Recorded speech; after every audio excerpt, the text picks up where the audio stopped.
तो दोस्तों आपका स्वागत है मॉडर्न करियर लॉन्चर में। अगर आपको मेरा वीडियो पसंद आया है तो सब्सक्राइब बटन पर जरूर क्लिक करें और लाइक और कमेंट जरूर करें। हाय फ्रेंड्स एंड स्टूडेंट्स, आज फिर मैं शैलेंद्र कुमार अगले तीसरे वीडियो में आया हूँ जो टेंस का है। चलिए आप फिर से कॉपी कलम निकाल लें और मेरे साथ प्रैक्टिस करें, क्योंकि ऑलरेडी हम ये बात बोले थे कि सिर्फ वीडियो देखने से आप सीखेंगे नहीं। मेरा लगातार वीडियो रहेगा, लेकिन बस आप मेरे साथ बने रहिए। और अगर वीडियो अच्छा लगे और मेरा कॉन्सेप्ट अच्छा लगे तो लाइक करें, शेयर करें और सब्सक्राइब करें। चलिए समय नहीं वेस्ट करते हैं और हम लोग टॉपिक पे आते हैं। आज का टॉपिक है, हम लोग पढ़े थे टेंस के भेद, जिसमें प्रेजेंट टेंस के 4 भेद होते हैं। उसमें आज तीसरा को लेके आए हम लोग, तीसरा प्रेजेंट परफेक्ट टेंस। तो इससे पहले हम लोग 2-3 वीडियो बना चुके हैं, आप शुरू से देख लें, जिसमें तभी समझ में आएगा। यह चौथी वीडियो है जो चौथा नंबर का है। तो आज पढ़ते हम लोग प्रेजेंट परफेक्ट को। पहचान है जिस हिंदी वाक्य मुख्य क्रिया के अंत में, मेन भाव के अंत में चुका है, चुकी है, चुके हैं, चुका है, चुकी है, चुके हैं, अथवा या है, ई है, ए है इत्यादि लगा हो तो, यानी आप पहचान जाएंगे कि क्रिया के अंत में चुका है, चुकी है, चुके हैं, अथवा या है, ये है, ए है लगा रहेगा तो इसके लिए फॉर्मेशन यानी स्ट्रक्चर क्या होता है अफर्मेटिव का? Subject plus have oblique has, subject plus have oblique has plus V3 यानी वर्ब का तीसरा रूप प्लस ऑब्जेक्ट। चलिए एग्जांपल कैसा रह सकता है? जैसे वह पटना जा चुकी है, हम लोग काम कर चुके हैं, मैं उनसे मिल चुका हूं, वह मुझसे बात कर चुकी है। इस तरह से बहुत सारे सेंटेंस बन सकता है। तो चलिए इसको ट्रांसलेट करते हैं हम लोग। वह पटना जा चुकी है, तो पहले आपको सब्जेक्ट देखना है कि क्या होता है, क्या है मतलब यहाँ पे। तो वह जा चुकी है यानी फीमेल का यहाँ पे बोध हो रहा है, एक्सप्रेशन निकल रहा है, तो सी लिखेंगे। उसके बाद हैव या हैज, तो हैव हैज पढ़े होंगे आप लोग, अगर नहीं पढ़े तो अब अगर हम कोशिश करेंगे कि आउट ऑफ टेंस में ऐसा पढ़ने का use of have oblique has. तो सी के साथ हैज का प्रयोग होगा, यानी थर्ड पर्सन के सिंगुलर नंबर के साथ हैज का प्रयोग होता है। तो सी के साथ हैज लगा दिए। उसके बाद वर्ब देखना, जो V3 रूप में लिखना है आपको। तो वर्ब है जाना, तो जाना क्या होता है? गो।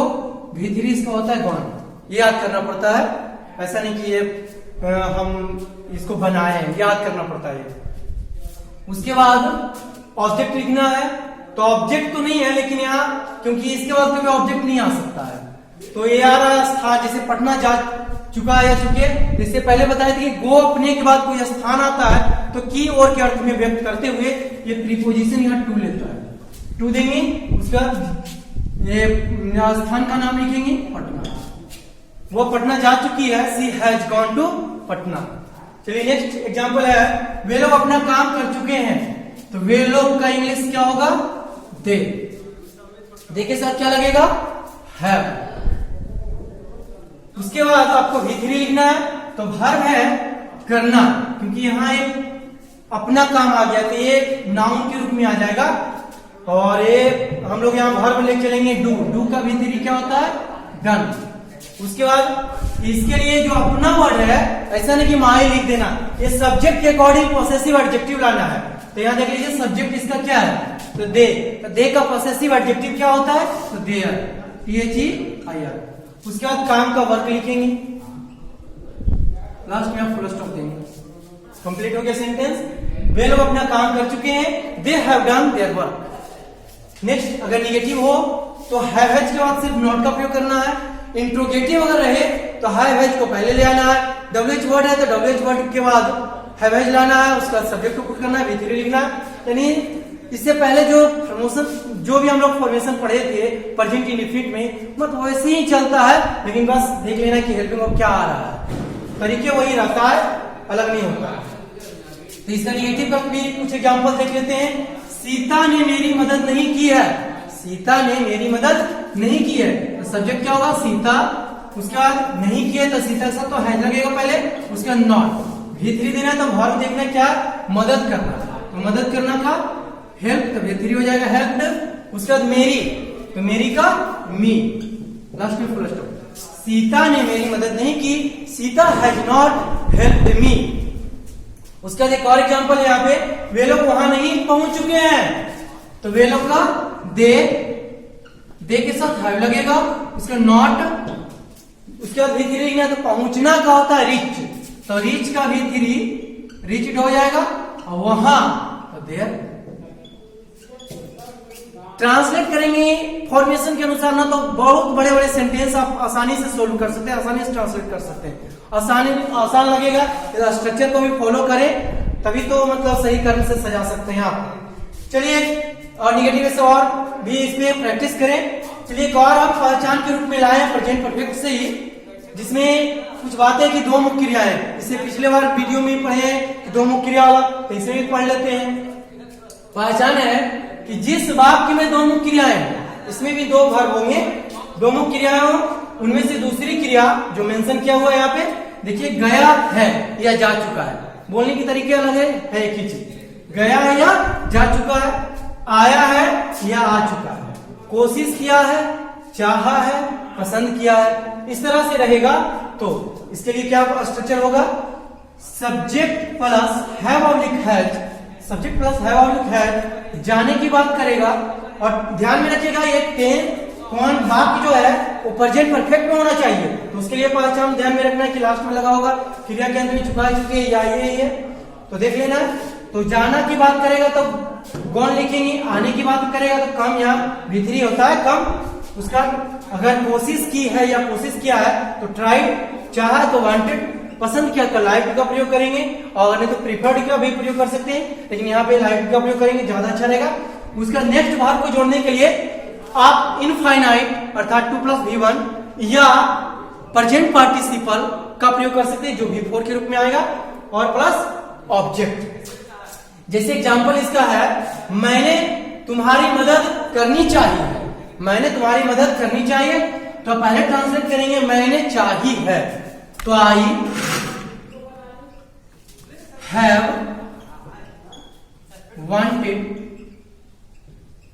चाहिए क्या, मदद करनी, तो टू हेल्प, और यहां पे आप टू हेल्प के स्थान पे हेल्पिंग का प्रयोग कर सकते हैं, जैसा कि स्ट्रक्चर में लिख दिए हैं। उसके बाद ऑब्जेक्ट अगर है तो देंगे, तो देख लेते तुम्हारी, तो है तो यू हो जाएगा। ऑब्जेक्टिव कैसे देना है, हो गया, मैंने तुम्हारी मदद करनी चाहिए, I have wanted to help you. वह पढ़ने जा चुका है, वह पढ़ने जा चुका है या वह पढ़ने गया है, इस तरह से रहेगा। तो पहले बनेंगे वह गया या जा चुका है, तो ही हैज गॉन, वह जा चुका है क्या, पढ़ने, तो टू रीड या रीडिंग का भी प्रयोग कर सकते हैं आप। अगर ऑब्जेक्ट रहता तो देते, नहीं है तो छोड़ दिए। चलिए देख लीजिए, इसको स्क्रीनशॉट लेना चाहते तो ले लीजिए, आगे पढ़ते कुछ। चलिए देखते हैं हम लोग कि प्रेजेंट परफेक्ट टेंस में कुछ ऐसे एडवर्ब्स होते हैं, एडवर्बियल्स होते हैं, जिनका प्रयोग इसमें बहुत महत्वपूर्ण माना जाता है। तो कौन एडवर्ब का प्रयोग कैसे किया जाता है और कहाँ किया जाता है, क्या मतलब क्या रूप में किया जाता है, तो ये कुछ चार्ट बनाए और बताते हैं हम आपको बारी बारी से।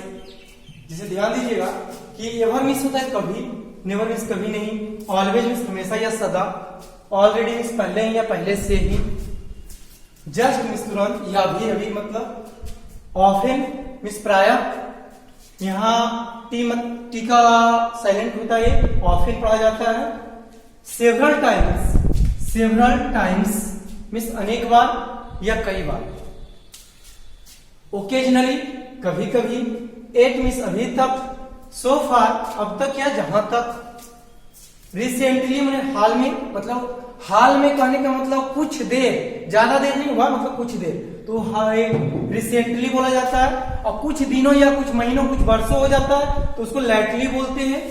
और up to the present miss वर्तमान समय तक।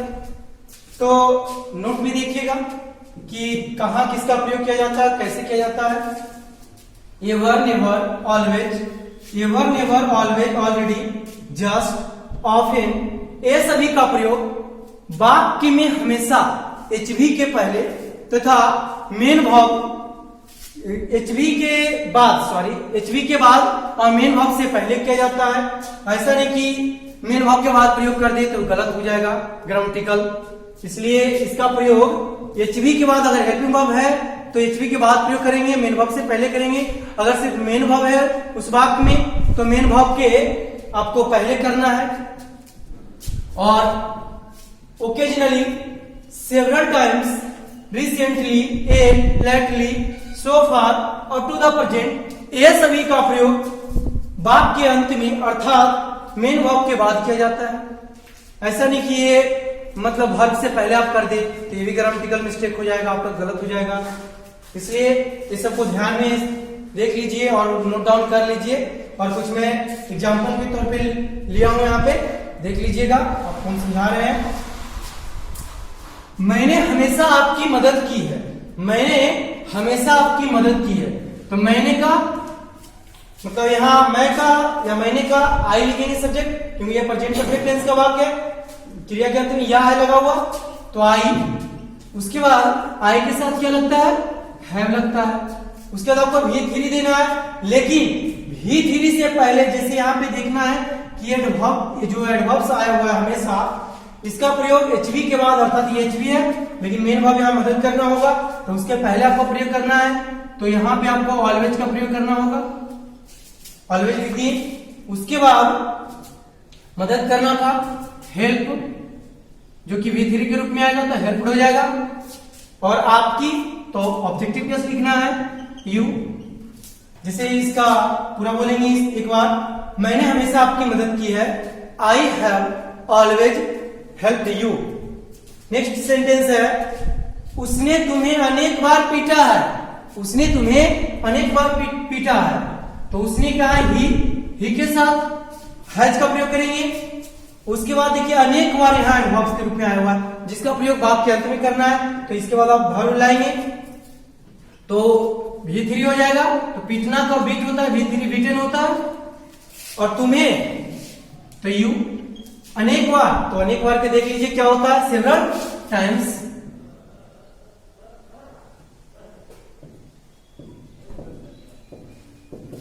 उसने हमें उसने आपको अनेक बार पीटा है या तुम्हें अनेक बार पीटा है। He has beaten you several times. वह तुरंत यहां से गया है, वह तुरंत यहां से गया है। नेक्स्ट तो ही के साथ हैज लगेगा और तुरंत जो है एचवी के बाद ही प्रयोग करना है। तो जस्ट मतलब अभी गया, हाथ में हो रहा, वह तुरंत यहां से गया। ही हैज जस्ट गया है, गॉन, यहां से। अब कहीं से जाता है तो उस स्थान को या उसको लिखने से पहले फ्रॉम वर्ड आता है, क्योंकि वो से जुदाई को बताता है। तो यहां से गया तो फ्रॉम हियर। उसके बाद है अगला सेंटेंस, वह मुझसे पहले ही मिल चुका है, वह मुझसे पहले ही मिल चुका है। तो he has already, he has already met. Met या आप सीम का भी प्रयोग कर सकते हैं, सीम इसमें मिलना होता है, मीट होने में मिलना होता है। तो V3 मेट हो गया, यहाँ V3 सीन हो गया। उसके बाद मुझसे तो मी,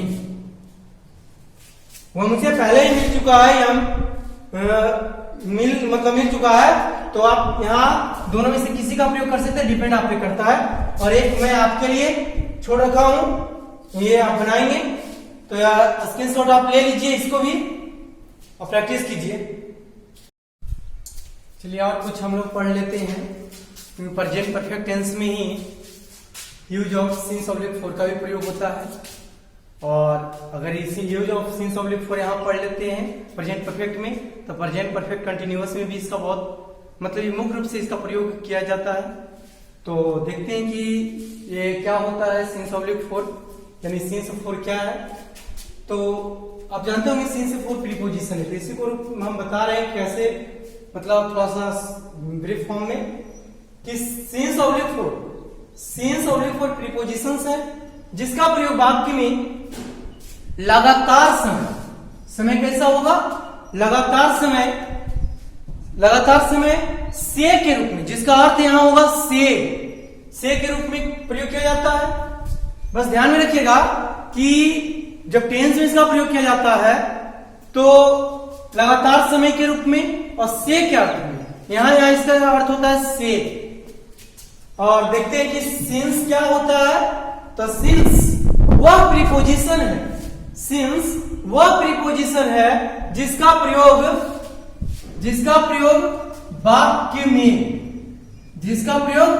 वाक्य में प्रेजेंट टेंस तथा पास्ट टेंस में किया जाता है। वाक्य में प्रेजेंट टेंस तथा पास्ट टेंस में, फ्यूचर में इसका प्रयोग नहीं किया जाता। फ्यूचर में इसके स्थान पे फ्रॉम का प्रयोग किया जाता है। तो हम लोग यहाँ इसका प्रयोग सिर्फ प्रेजेंट और पास्ट में ही करेंगे। तो करेंगे कैसे?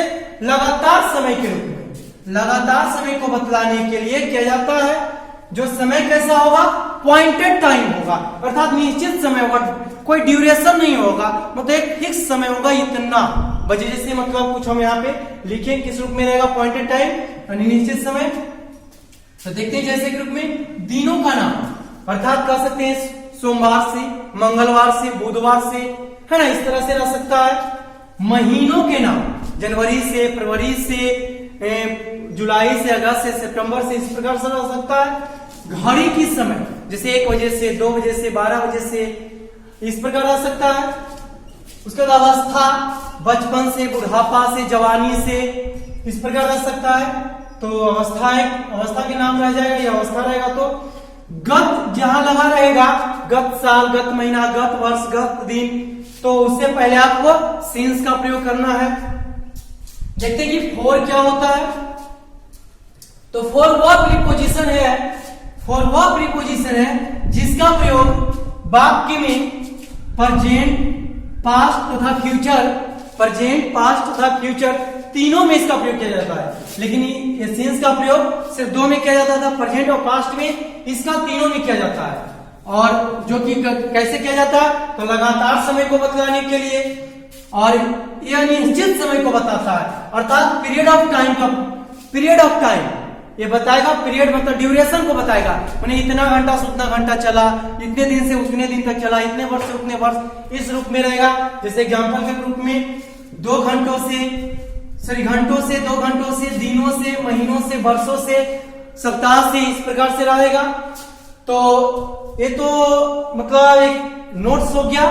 लेकिन इसका प्रयोग कुछ सेंटेंस में जो प्रेजेंट टेंस के अंतर्गत, प्रेजेंट परफेक्ट टेंस के अंतर्गत ही पढ़ते हैं, लेकिन यहाँ मेन वर्ब नहीं होता है, अर्थात अवस्था को बताता है, स्टेट को बताता है। तो देखते हैं कि इसका पहचान किस रूप में है। जिस वाक्य अंत में क्रिया नहीं है, मुख्य क्रिया नहीं है, क्रिया तो रहेगा लेकिन मुख्य क्रिया नहीं रहेगा। तो जो क्रिया आएगा तो यहाँ क्रिया के रूप में कुछ आ जाएगा, मतलब डू का वर्ब, इजेमार का वर्ब भी रह सकता है, मतलब। तो देखते हैं कि किस रूप में रहेगा। तो जिस वाक्य अंत में रहा है, रही है, रहे हैं, है, हूं, है, ये सब रहेगा। और साथ में कोई निश्चित या अनिश्चित, अर्थात बोल सकते हैं पॉइंटेड टाइम या पीरियड ऑफ टाइम दिया हो, जिससे लगातार का बोध होना चाहिए, लगातार का। अर्थात समय कैसा हो? तो भूतकालिक समय हो भूतकालिक, जिससे लगातार का बोध हो। तो स्ट्रक्चर क्या होता है और कैसे इसको ट्रांसलेट करना है? तो देखते हैं। Subject plus have oblique has, subject plus have oblique has plus been, और बीन यहाँ जो रहता है वो भी3 का रूप है। किसका है? भी3 का रूप है, जो डू का फॉर्म है, डू का ही रूप होता है। सॉरी, डू का नहीं, बी का फॉर्म है, सॉरी, बी का फॉर्म है। बी मिस होना, इसका भी3 बीन हो गया। और plus noun oblique adjective plus since oblique for plus time. Example है, सीता सुबह से बीमार रही है। सीता सुबह से बीमार रही है, इसी सेंटेंस को आप बोल सकते हैं सीता सुबह से बीमार है। तो इसका इंग्लिश कैसे बनाएंगे आप?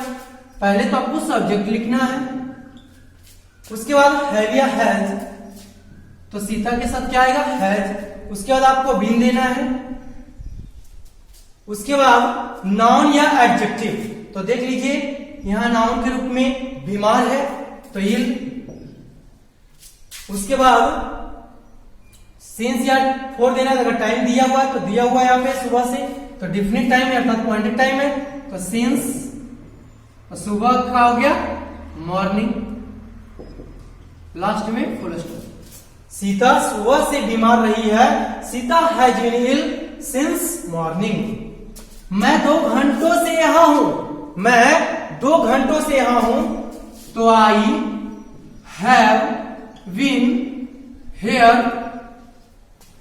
2 घंटों से, ये पीरियड ऑफ टाइम है क्योंकि ड्यूरेशन बता रहा है, 2 घंटों से, तो लिखेंगे for 2 hours। चलिए फिर मिलते हैं अगले वीडियो में, और आप बने मतलब लाइक करें पसंद पड़ा होगा तो, और सब्सक्राइब और शेयर भी करें, और ले लीजिए स्क्रीनशॉट और प्रैक्टिस कीजिए।